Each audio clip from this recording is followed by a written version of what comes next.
This is my Cub Cadet 123. I did a diesel swap and I threw some snow tracks and skis on it.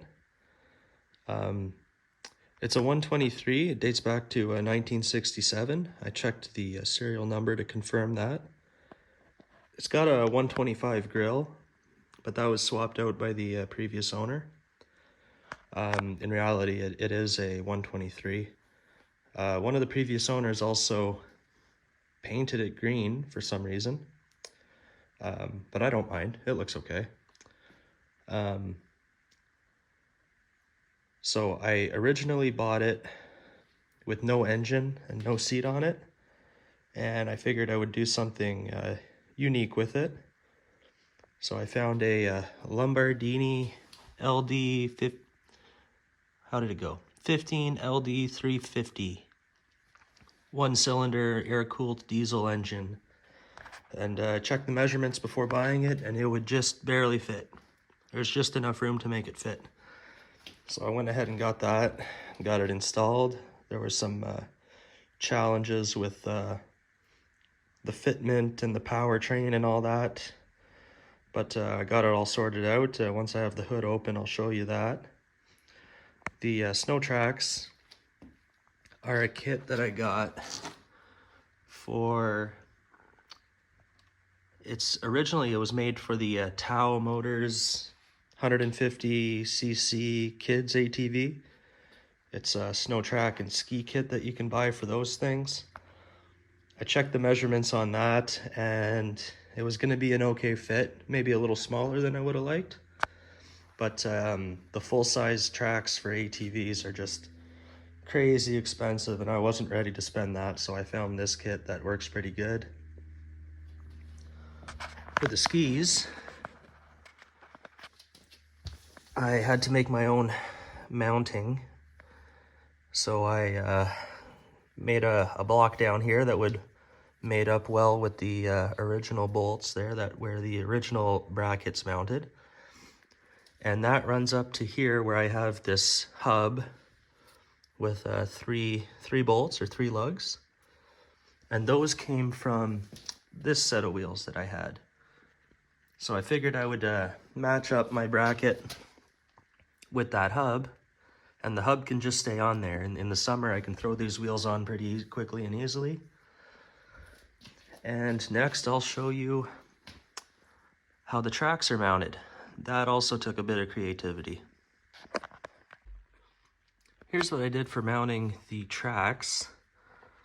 I wanted to preserve the regular hub for the regular wheels, and I had to convert to splines that the tracks slide onto, these splines here. So what I did is I just went out and bought the axle for the Tao 150cc ATV, and I snipped off the end with the splines that I need. And then I welded that to this plate, which I was able to buy already with the correct bolt pattern. So now that just bolts onto the regular hub. The track slides onto these splines, and we throw on some washers and this nut with a pin, and the tracks are on. Simple as that. All right, now here it is with the tracks and skis removed and tires put on. With those 3-bolt hubs on the front and the stub axles that I made on the back, everything's pretty easy to swap out. I got that done in all of 20 minutes or so. I was gonna go with these turf style tires like I did on my last tractor, because that's normally the more affordable option, but I was able to get a really good deal on these Bobcat style, I think they're called R4 tires, and these, I don't know what you call them, but these flat rib tires on the front. So I figured why not have something a little more unique, and I went for that. Now let's pop open the hood and have a look at the engine.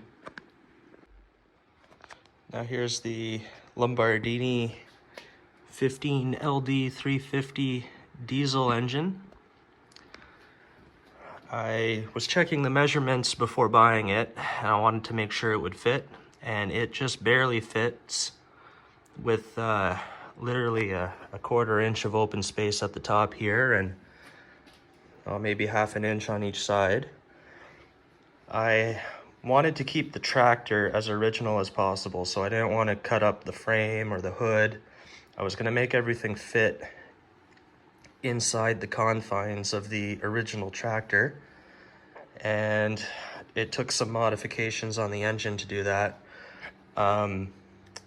The original gas tank for this engine was mounted on the engine right here, but it stuck out pretty far and took a lot of room here as well. So I got rid of that and I installed this tank here. And again, in my efforts not to change the original tractor, but just build on it, I made these brackets here on each side that bolt into the grill, and also in some pre-existing bolt holes at the bottom here. I can't really get a good look at them, but didn't have to drill or cut anything. I just built that to fit, and then the tank gets bolted onto those brackets there. And then the fuel line runs here to the injector, to the pump I should say, and then goes up to the injector as it should.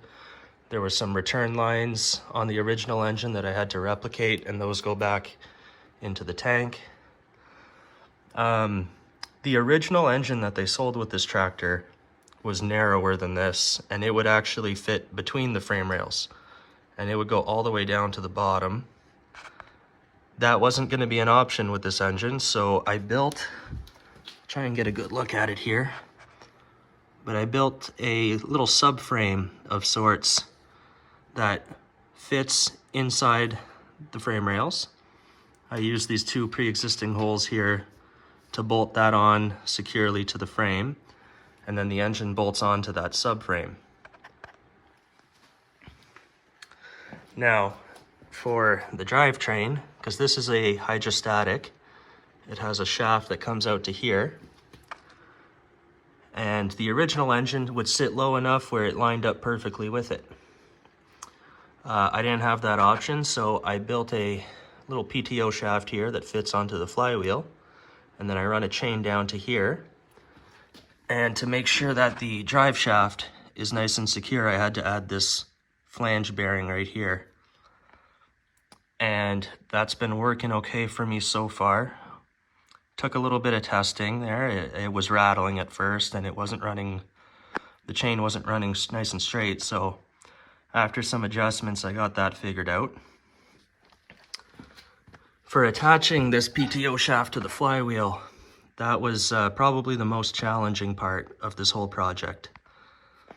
I was looking for a pre-made option that I could buy online, and the closest thing I could find was a flywheel PTO shaft for a Honda 2-cylinder or a Predator 670 Honda clone. So I bought that. It was close, but it didn't fit quite right. So I just used this part here that has the shaft.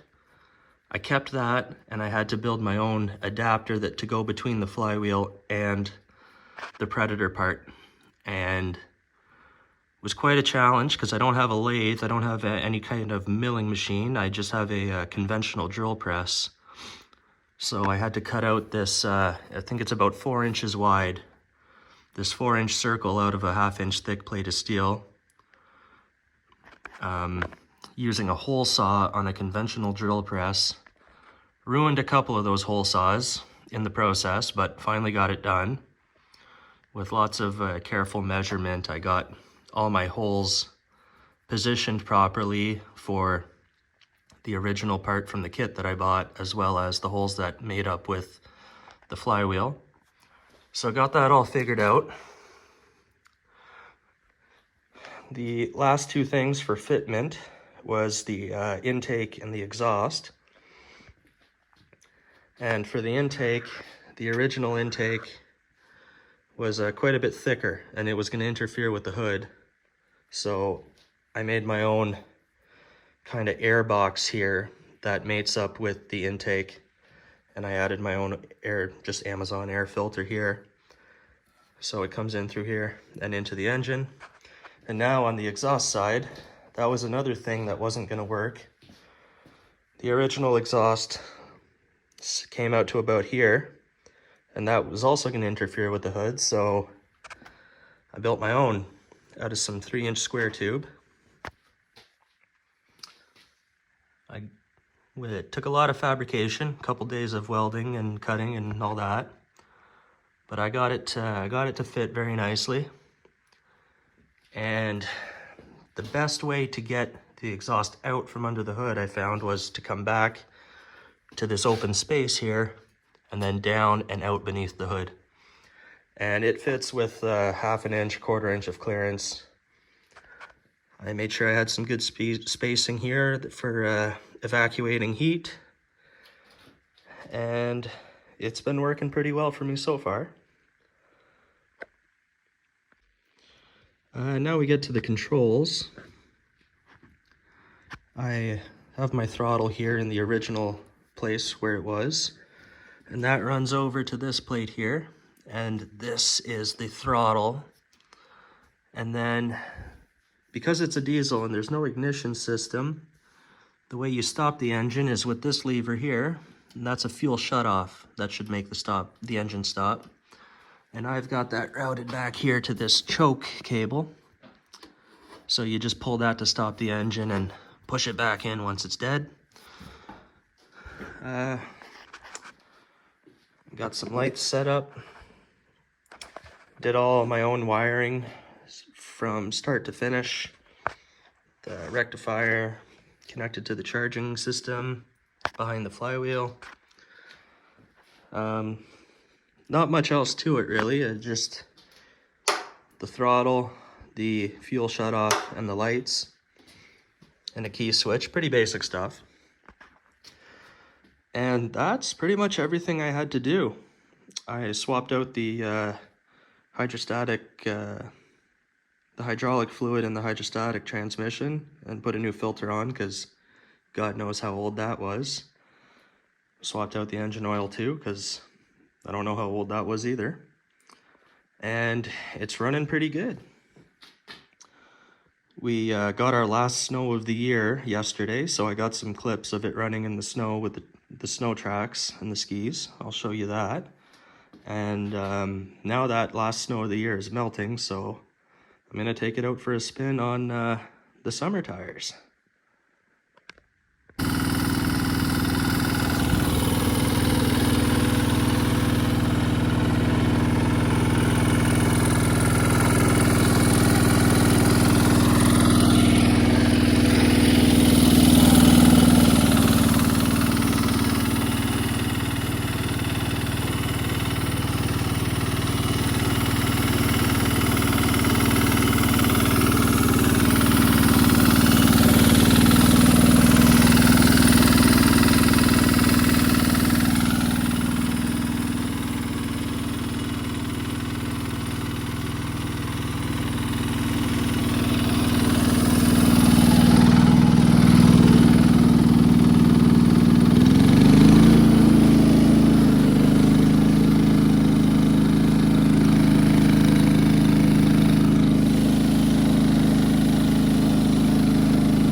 So that's my Cub Cadet 123 diesel conversion.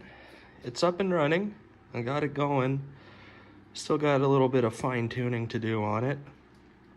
The main problems I've run into so far is the speed when I have snow tracks on. Because the whole thing is being driven by this little wheel here, the ratio is really out of whack and full speed is not fast at all. And the only way to solve that so far is to rev up the engine, which makes it heat up quite a bit, and I don't feel comfortable doing that. I feel like I'm overheating and over revving the engine, so I take it easy with the RPMs and I just go slow with the snow tracks. Another problem I've run into is this chain. I have trouble keeping it lubricated. It seems to heat up quite a bit in this area here, and all that oil just melts away basically, and the chain starts binding sometimes. So make sure I spray it down real good with chain lube before each run. And the other problem, which I can fix, is this the fuel delivery adjustment right here. I can't seem to get it quite right. It's just going to take more testing and trial runs until I get it dialed in properly, because as it stands, I just run it up to like a quarter throttle before it starts way over revving. And if I put it under load, it's not so bad. But as soon as I put this back to neutral, without adjusting this, it revs up real high. So as soon as I put it in neutral, I got to put this back down to idle. I'm sure there's a sweet spot where it idles fine, and then I can put it under load without having to adjust my throttle at the same time as the drive or the load that I'm putting the engine under. And yeah, the other thing is the steering's pretty loose, being that it's a 60-year-old tractor. All those linkages are loosey-goosey, and when I run down the road, I'm going in zigzags. So that's going to be a good project for this summer to get all those components replaced. But aside from that, it's pretty good. Spent most of my winter working on this, and I'm happy with where I've gotten so far. Check out my channel, because I got some videos up about this tractor. This is I want to say a 72 or a 73 Massey 12 horse. It's the geared version, 4 forwards and 1 reverse, plus the variable speed pulley to adjust all those gears. I have a video about the engine swap that I did on that. I threw in a 420cc Honda clone, or a Predator, as some people call it. And I've also got a video up about the snowplow that I built myself for this tractor. I did that last summer, and I plowed my driveway with it all year. I'm very happy with how that went, and I got some videos up there that you can go have a look.